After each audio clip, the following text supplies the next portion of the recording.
Бадник е празник на семејството. Овој ден сите треба да бидат во своите домови со најблиските, а домакинките традиционално ја подготвуваат посната бадникова трпеза. Колку побогата маса со храна, толку побогата година. Струмичките домакинки велат дека уште од рано наутро се подготвуваат за бадниковата трпеза. Кажете ми како се приготвувате за бадниковата трпеза, што најчесто подготвувате? Каму најдехте баш? Ми посни јадење, како и секој пат.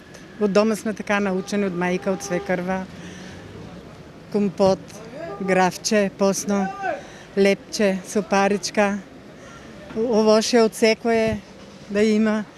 Од се по нешто да има на маста да е богата и да не е богата цела година. Како и сите, колачи, било шо, баклава, лепче, правиме сопаричка и така. Посно така, нели? Да, посно. Не знае се шо. Сите работи.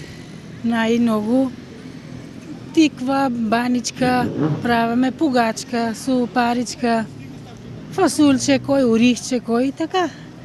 Бадник е последниот ден од божикните пости. Се прославува во домот во семејна атмосфера. Кај да си, за бадник дома да си. Вакво е верувањето кое православните христијани го практикуваат на бадник, еден ден пред најголемиот христијански празник Божик.